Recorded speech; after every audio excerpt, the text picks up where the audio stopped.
আসসালামু আলাইকুম। সবাই কেমন আছেন? আশা করছি আল্লাহর রহমতে সবাই সুস্থ আছেন, ভালো আছেন। আলহামদুলিল্লাহ আমরাও ভালো আছি। আরও একটি নতুন ভিডিও দেখার জন্য আপনাদের সবাইকে আমন্ত্রণ জানাচ্ছি। আশা করছি আমার আজকের ভিডিওটি আপনাদের খুব ভালো লাগবে। তো আজকে চলে আসলাম আবার সবসময়ের মতো ছাদে। আজকে সকালটাও খুব সুন্দর, একদম মেঘলা হয়ে আছে। গত ভিডিওতে তো দেখেছেন যে কালবৈশাখীর আশা দিয়ে একদম মনটাই ভেঙে দিল। আজকেও আবার ছোট্ট একটা আশা নিয়ে ছাদে উঠলাম, মনে হয় বৃষ্টি পড়বে। বৃষ্টি যেন সোনার হরিণ হয়ে গিয়েছে আর কি। একদম আকাশের দিকে তাকালেই ভাবি একটু বৃষ্টি পড়ুক, আল্লাহ একটু বৃষ্টি পড়ুক, কিন্তু বৃষ্টির কোনো দেখা নেই। তা আবার দেখা যাবে কি পরবর্তীতে বৃষ্টি যখন শুরু হবে আর থামবেই না, দিনের পর দিন পিট পিট বৃষ্টি পড়তে থাকবে। বৃষ্টি আমার ভালো লাগে, ঝুম করে একদম মুষলধারে বৃষ্টি আসলো, বাতাস ছেড়ে ঘন্টা 2 ঘন্টা বৃষ্টি পড়লো, তারপরে একদম ঝরঝরে রোদ, এরকম বৃষ্টি ভালো লাগে। ইলশে করে বৃষ্টি সারাদিন পিট পিট করে পড়াটা কিন্তু কোনোভাবে ভালো লাগে না। তো যা হোক, আমার ইচ্ছায় তো কোনো কিছু হবে না, সবে আল্লাহর ইচ্ছা। তো আমার ঘরের সামনে যে ঘরটা আছে সেখানে নিম গাছে দেখলাম ফুল ফুটেছে। ফুলগুলো দেখতে অনেকটা দূর থেকে মেহেদি গাছের ফুলের মতো। আমি প্রথম দেখেছি জীবন, আর কখনো দেখিনি যে নিম গাছের ফুল খুব সুন্দর, কিন্তু ভাবলাম আপনাদের সাথে একটু শেয়ার করা যাক। আর বাতাসে গাছটা এমন সুন্দর দুলছিল, তো আমার গায়েও ঠান্ডা বাতাসটা সকালে লাগছিল। এখনও বলতে গেলে বাড়িঘর একদম নিস্তব্ধ, কোনো মানুষজন দেখা যাচ্ছে না রাস্তাঘাটে। তো এই সুযোগ একটু ভিডিও করে নিলাম। মানুষজন যখন উঠে যায় একদম ছাদের সামনের দিকে দাঁড়িয়ে কিন্তু ভিডিও করা যায় না, সবাই দেখে, হাজার হোক বউ মানুষ, দেখতেও তো ভালো লাগে না। তো এই যে চারপাশে দেখাচ্ছি কি সুন্দর মেঘলা আকাশ, একদম চারদিক থেকে হাওয়া ছেড়েছে, খুব সুন্দর লাগছিল। নিচে নামতে ইচ্ছে করছিল না, নিচে নামলেই কিন্তু গরম। তো চারপাশটা দেখছিলাম ঘুরে ঘুরে, বেশ কিছুক্ষণ ছিলাম ছাদে। তারপর নিচে নেমে আবার সকালের নাস্তার আয়োজন, প্রতিদিনের রুটিন মাপা কাজ, বিরক্তিকর কাজ আর কি। তো আজকে দেখলাম একটু ছুটি পেয়ে গেলাম, নিচে নেমে দেখলাম আমার জামাই চায়ের পানিটা চুলায় বসিয়ে দিয়েছে, আর কিছু মগ জগ এগুলো ধুয়ে নিচ্ছে। যাক শুকর আলহামদুলিল্লাহ। আমার বড় ছেলে আলিফ এদিকে বাকরখানিগুলো ভেজে নিচ্ছে আর কি, নাস্তার জন্য। আজকে রেডিমেড নাস্তা খাবো, বানাবো না কিছু। তো এদিকে আজান বাসি বিছনাগুলো গুছিয়ে রুম ঝাড়ু দিয়ে দিচ্ছে। আমার মতো সুখী কে আছে? আমার 2টা হাত, কিন্তু দেখতে গেলে কিন্তু আমার 2টা হাত না, আমার 10টা হাত আর কি, এমন অবস্থা। তো দেখা যায় ওরা ঘরে থাকলে, ফ্রি থাকলে কাজ করে দেয়, অনেকটা করে দেয়, বললেও করে না বললেও করে। কিন্তু সব কাজ কিন্তু অন্যকে দিয়ে করানো যায় না, কিছু কাজ আছে অন্য করতে চাইলেও নিজেকে করতে হয় নিজের মতো করে। তো যা হোক, অনেক কথা বলে ফেললাম। এই তো সিম্পলভাবে সকালের নাস্তা, এটা ওইটা ওইটা ওইটা, মানে কয়েক রকমের একটু একটু একটু নাস্তা মিলিয়ে সকালের নাস্তা। একটু বাকরখানি, একটু সুজির হালুয়া গাজর দিয়ে করেছিলাম, এদিকে একটু মালটা কেটে নিয়েছি, আর এদিকে করলা আরও কিছু কালকের বানানো ছিল সেগুলোকে আবার মাখলাম আর একটু দুধ দিয়ে। আর এদিকে আগার আগারের পুডিং, যেটা গত ভিডিওতে দেখেছেন মেহমানদের জন্য করেছিলাম, কিছু বেঁচে গিয়েছিল সেগুলো নিলাম। মোট কথা টুকটাক হালকা পাতলা নাস্তা ছিল, সব কিছু মিলিয়ে সকালের নাস্তাটা হালকাভাবে সেরে নিলাম। তো এদিকে মনটা খারাপ হয়ে গিয়েছে, এদিকে আরেক কাহিনী, সেটা হচ্ছে লাউ শাকের কাহিনী। আমার সবচেয়ে প্রিয় শাক হচ্ছে লাউ শাক। তো আমার ঘরের ভাড়াটি আমাকে বলেছিল যে ওদের লাউ গাছটা কেটে ফেলবে, আমার জন্য লাউ শাক আনবে কিনা। আমাকে কিন্তু এই গাছের লাউ খাইয়েছিল, আপনাদের সাথে ভিডিওতে শেয়ার করেছিলাম, একদম কচি লাউ, যেটার খোসার ভাজিও করেছি আমি। তো এখন সেখান থেকে অনেকগুলো লাউ শাকের একদম কচি আগা দিয়ে গিয়েছিল। রাতে আমি শুয়ে গিয়েছিলাম, সে সময় দিয়ে গিয়েছিল। আর আমার বড় ছেলে খেয়াল করেনি, ফ্রিজে রাখতেও পলিথিন সহ রান্না করে রেখে দিয়েছে, এগুলো একদম নেতিয়ে গেল আর কি। দেখে মন খারাপ হয়ে গিয়েছে। শাক যদি একবার নেতিয়ে যায়, এই শাক কুটতে কিন্তু অনেক কষ্ট। তো এদিকে গাছের কিছু কাঁচামরিচও দিয়ে গিয়েছিল, গরমের কারণে লাল হয়ে যাচ্ছে।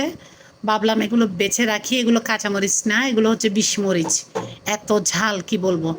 তো যা হোক, মাগনা কিন্তু বিষও ভালো। তো এইদিকে আমি লাউ শাকগুলোকে ফেলবো না, এগুলোকে বালতিতে পানি দিয়ে সেখানে ভিজতে রেখে দেবো, একটু তাজা হলে তারপর কুটে নিব। এই শাক সবগুলো আমি কুটেছি, প্রায় 2 ঘন্টার মতো লেগেছে, আর নখ হয়ে গিয়েছিল ব্যথা। তো আমার দুঃখের কাহিনী আপনাদের সাথে শেয়ার করছি। সেই ফাঁকে আরেকটা কথা বলে নিই, যারা আমার ভিডিওটা স্কিপ না করে দেখছেন, ছোট একটা লাইক দিতে ভুলে গিয়েছেন, ছোট একটা লাইক দিয়ে ভিডিওটা কন্টিনিউ করতে পারেন। আপনাদের ছোট একটা লাইক আমার এই ভিডিওটাকে আপনাদের মতো অনেক আপু ভাইদের কাছে পৌঁছে দিবে। আর যারা অলরেডি কাজটা করে ফেলেছেন, আপনাদের সবাইকে অনেক ধন্যবাদ। তো এদিকে আজকে একটা নতুন জিনিস বানাবো আয়াতের আবদারে। তো সেটা হচ্ছে কাঁচা কলার চিপস। তো এখানে হলুদ আর লবণ একটু পানির সাথে গুলে রেখেছি, আর এখানে 2টা কলাকে আমি ছিলে নিচ্ছি। তো আমাকে এই কাজে হেল্প করছিল আমার জামাই, বাচ্চারা পড়ছিল। তো এদিকে সালাদ কাটার নিলাম, সালাদ কাটার দিয়ে আমি আলুগুলো, কলাগুলো কেটে নিব আর কি। তো তো আগে দিয়ে টিস্যু দিয়ে মুছে নিয়েছি। লবণ আর হলুদে ভিজতে দিয়ে রাখলে দেখা যায় কলাতে একটু লবণ ঢুকে, প্লাস হলুদের কারণে কলার কষটা ধরে না আর কি। তো এগুলো আমি সব স্লাইস করে নিচ্ছি খুব ইজিভাবে। তো এগুলো চুলার উপরে কাটারটা ধরে তারপর স্লাইস করতে পারলে ভালো হয়। আমার কাছে এই কাটারটা চুলার উপর ধরার মতো ততটা সুবিধা লাগছিল না, মানে তেলের উপর ধরার মতো, তাই আমি আগে থেকে কেটে নিয়েছি। তো যারা আজকে প্রথম আমার ভিডিও দেখছেন, আমার ভিডিওর কোনো অংশ যদি ভালো লেগে যায়, পরবর্তীতে নতুন ভিডিও দেখতে চান, তাহলে এখনই সাবস্ক্রাইব করে পাশে থাকা অল বাটন আর বেল বাটন ক্লিক করতে ভুলবেন না। এতে করে আমি পরবর্তীতে যে কোনো নতুন ভিডিও আপলোড দিলে আপনারা আপনাদের মোবাইলে নোটিফিকেশনটা পেয়ে যাবেন, যে কোনো অবসর সময়ে দেখে নিতে পারবেন। আর যারা শুরু থেকে এই কাজটা করে আমার চ্যানেলের সাথে আছেন বা নতুন নতুন অ্যাড হচ্ছেন, আপনাদের সবাইকে অনেক অনেক ভালোবাসা, অনেক ধন্যবাদ। এভাবে পাশে থাকবেন। আপনাদেরকে আমি পাশে পেলে, আপনাদের আগ্রহ দেখলে আমার ভিডিও দেখার প্রতি, আমি কিন্তু আরও নতুন ভিডিও দেওয়ার, নতুন কিছু চিন্তাধারা থেকে রেসিপি দেওয়ার সাহসটা পাবো আর কি। তো পাশে থাকবেন। এক একটা ভিডিও বানাতে কিন্তু অনেক কষ্ট হয়, অনেক সময় দিতে হয়। আর এই গরমে তো এক একটা রান্নার রেসিপি বা রান্না করতে কি কষ্ট যাচ্ছে। যারা গৃহিণী আছেন সবার উদ্দেশ্যে আমি একজন গৃহিণী হিসেবে, একজন মা হিসেবে, একজন বউ হিসেবে স্যালুট জানাচ্ছি। এই গরমে হাজার কষ্টের ভিতরেও কিন্তু রান্না বান্না করে খাওয়াচ্ছে। যারা বুঝবে তাদের তো বোঝা, আর যারা বুঝে না তাদেরকে বলেও বোঝানো যাবে না। এটা কিন্তু একটা যুদ্ধের মতো। রান্নাঘরে যাওয়া মানে যুদ্ধ শুরু, রান্না করে আসা মানে একটা যুদ্ধ শেষ, এমন অবস্থা। তো রান্নাঘর থেকে বের হলে কিন্তু একটা গোসল করে বের হওয়া হয়, এমন অবস্থা ঘামে। তো আমার রান্নাঘরটা আরও বেশি গরম। তো কিছুই করার নেই, এগুলো সব গৃহিণীদেরই প্রতিদিনের কাহিনী, যতদিন পর্যন্ত বৃষ্টি আসবে না। তো কথা বলতে বলতে এদিকে আমি চিপসগুলো কিন্তু মচমচে ভাজা হয়ে গিয়েছে, আমার জামাই ভেজে নিয়েছে আর কি। তো একটু আপনাদের সাথে শেয়ার করলাম কি সহজে চিপস বানানো যায়। এই চিপসটা আমার বাচ্চারা ভীষণ পছন্দ করেছে। আমি আফসোস করেছি যে 2টা কলা ছিল, কলা আরও বেশি থাকলে আরও বেশি করে বানিয়ে নিতে পারতাম। আর একটু দাঁড়িয়ে থেকে ভাজতে হবে, চুলায় দিয়ে নড়লে কিন্তু পুড়ে যাবে। তো এই তো আমি নিচে টিস্যু দিয়েছি, আপনাদেরকে দেখাচ্ছি। একটা ফোঁটা তেলও কিন্তু টিস্যুতে নেই, একদম খটখটে শুকনা টিস্যু। তার মানে এই চিপসগুলো একটু তেল টানেনি, শুধু ভাজতে যতটুকু লাগে। তো এখানে আমি অন্য কোনো মশলা, চাট মশলা বা এটা ওইটা চিপসের মশলা কিছুই দিচ্ছি না, যেহেতু আমার বাচ্চারা ম্যাজিক মশলা পছন্দ করে। এখানে শুধু 1 প্যাকেট ম্যাজিক মশলাই দিয়ে দিলাম। তারপর একটু নাড়াচাড়া দিয়ে মেখে নিব। আর কতটা ক্রিস্পি হয়েছে সেটা কিন্তু আমি আপনাদেরকে দেখিয়ে দিব। তো আমার রিকোয়েস্ট রইল, আপনারা একবার হলেও এই রেসিপিটা করে খেয়ে দেখবেন। এটা কিন্তু বারবার করতে ইচ্ছে করে, আমার খুব ভালো লেগেছে। তো এই তো এবার ভালো করে এগুলো মেখে নিচ্ছি। তারপর আমি ভেঙে দেখাচ্ছি কতটা মচমচা, আর খেতেও অনেক মজা। প্লেটটা বাচ্চাদের সামনে ধরতেই নিমিষেই কিন্তু প্লেট শেষ, খালি হয়ে গেল।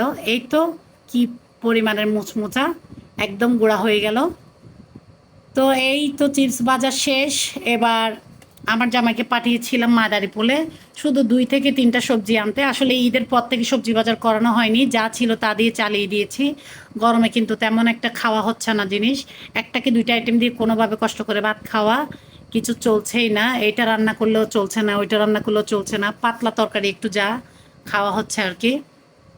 তো এদিকে একটু কাঁচা আম এনেছে, প্রথম আমার ঘরে কাঁচা আম। আর দুর্ভাগ্যবশত এবার কিনা আমটা আনতে হলো আর কি। কখনো কিন্তু আমরা কিনা আম আনি না, নিজেদের গাছ থেকে নেই। এবার গাছে আম নেই বলতেই চলে, একদম আম কম। যা একটু মুকুল হয়েছিল সেগুলো গরমে ঝরে পড়েছিল, কিছুই করার মানে ঝরে পড়ে গিয়েছে আর কি, কিছুই করার নেই। তো এখনও যা কয়েকটা আছে হয়তোবা সেগুলো টিকে কিনা সন্দেহ। তো যা হোক, বাজার থেকে হলো আনালাম আর কি। এগুলো একটু ভর্তা খাবে বলছিল বাচ্চারা, ভয়ে কিন্তু ভর্তা করা হয়নি, কারণ এই গরমে আমের ভর্তা খেলে কী হবে আপনারা কম বেশি জানেন। তো এইদিকে কিছু শুটকি আনিয়েছি। আর কেন জানি ইদানিং শুটকি ভালো পড়ছে না, যতই দেখে শুনে শুটকি আনা হোক কেমন জানি একটা গন্ধ গন্ধ। তো কিছু চিংড়ি শুটকি আনিয়েছি। শুটকি আসলে আমি নিজে দেখে কিনতে পারলেই ভালো। তো এখানে নতুন ধরনের একটা শুটকি নিয়ে এসেছে, আমি বলেছিলাম ফাইসা শুটকি আনতে, যেটা চ্যাপা শুটকি বলে আর কি। এখানে ও এনেছে চৈক্কা মাছ যেটা বলে, এটা সাধু বইয়ের ভাষায় কী বলে আমি জানি না, চৈক্কি শুটকি এনেছে। এটা এবার প্রথম খাওয়া হবে। তো এগুলো কুটে বেছে নিতে কিন্তু অনেক সময় লেগে গিয়েছে। তারপর আমি গোসল করতে চলে গেলাম। এবার গোসল করে এসে রান্না শুরু করেছি। মানে প্রথম গোসল করেছি ওয়াশরুমে গিয়ে, দ্বিতীয় গোসলটা করব রান্নাঘরে আর কি। তো চিংড়ি মাছ দিয়ে কাঁকরোল আলু পাতলা ঝোলে রান্না করেছি। এটা কিন্তু আমার অনেক পছন্দ, কিন্তু গরমে কাঁকরোল একটু সমস্যা করে। এদিকে মাছের কোপ্তা আলু দিয়ে কষা করেছি। এই মাছের কোপ্তা কিভাবে রান্না করে রেসিপি আগে থেকে দেওয়া আছে। তারপর চিংড়ি আলু কষা কিভাবে করে কাঁকরোল দিয়ে সেটাও রেসিপি দেওয়া আছে। এদিকে চিচিঙ্গা করেছি, সরি ঝিঙ্গা ঝিঙ্গা করেছি, আর একটু লাউ শাক করেছি আর কি। আর কিছু লাউ শাক কুটে ফ্রিজে রেখে দিয়েছি। এগুলোই ছিল আজকে দুপুরের আয়োজন, সিম্পল আয়োজন। তো গরমের দিনে কিন্তু ঝিঙ্গা তরকারি ভালো, পেট ঠান্ডা থাকে। তো এদিকে হচ্ছে আমি বিকালে দেখাচ্ছি একটা পাতা ছাড়া নারকেল গাছে একটা দোয়েল পাখি বসে খুব সুন্দর শীষ দিচ্ছিল। এত সুন্দর লাগছিল সিনটা, ভাবলাম আপনাদের জন্য একটু শেয়ার করি। আর আজকে বিকালে একটা আনকমন জিনিস দেখাচ্ছি, সেটা হচ্ছে ফলার। আমাদের চট্টগ্রাম জেলায় কোনো কেউ মারা গেলে 4 দিনের দিন এইভাবে ফলার পাতিয়া দেওয়া হয়। এখানে বিভিন্ন জাতের যত রকমের ফ্রুটস পাওয়া যায় সব রকমের ফ্রুটস এভাবে কেটে দেওয়া হয়, তারপরে এগুলো আলাদা করে দেওয়া হয়, তারপরে খইমুড়ির সাথে অন্যান্য জিনিস দেওয়া হয়। এখানে কী কী দিয়েছে আমি শেয়ার করছি। নাশপাতি, আপেল, মোসাম্বি, কলা, আঙ্গুর, নারকেল, পেয়ারা, পেঁপে, আম, আলু গুট, আখ, তারপর আরও দু একটা ফল যেগুলো আমি নাম জানি না, মানে আমি চিনি না আর কি। এই ধরনের ফল দিয়েছে। এগুলো এমন শুনেছি, আমি সঠিক জানি না, কমলাও দিয়েছে, তারপর আনার দিয়েছে। যে যিনি বেঁচে ছিলেন উনি বেঁচে থাকতে যত ফল খেয়েছেন বা খাননি সব ধরনের মিক্স করে যতটুকু চোখে পড়ে কিনে দেওয়া আর কি। এটা আসলে যুগ যুগ ধরে হয়ে এসেছে, এটা কতটা ঠিক কি ঠিক না আমি জানি না। এখানে খই, মুড়ি, পপকর্ন এগুলো ড্রাই। তো বিভিন্ন রকমের বিস্কিট, পাউরুটি, যা হয় চানাচুর, বিভিন্ন রকমের বিচি কড়ই সব মিক্স করে আলাদা পলিথিনে দেওয়া হয়েছে। তো এগুলো আমরা ছোটোবেলায় যখন এরকম ফলার আসতো এগুলো ফাতিয়া দেওয়া হয় অনেকগুলো করে, সবার ঘরে ঘরে দেওয়া হয়। এগুলো মসজিদে দিয়েছে, আমার যেমন মসজিদ থেকে নামাজ পড়ে আসার সময় এনেছে আর কি, হাতে পড়েছে নিয়ে এসেছে। তো আয়াত খুব পছন্দ করে খেয়েছে এগুলো। ও তো এগুলো তেমন একটা জানে না এগুলো সম্পর্কে। তো ভাবলাম আপনাদের সাথে শেয়ার করি কোন কোন জেলায় এরকম করা হয়। চাইলে আমাকে কমেন্ট করে জানাতে পারেন, আমারও কিন্তু মাঝে মাঝে আপনাদের সম্পর্কে জানতে ইচ্ছে করে। তো আজকের ভিডিওটা এতটুকুই, সবাই ভালো থাকবেন, আল্লাহ হাফেজ।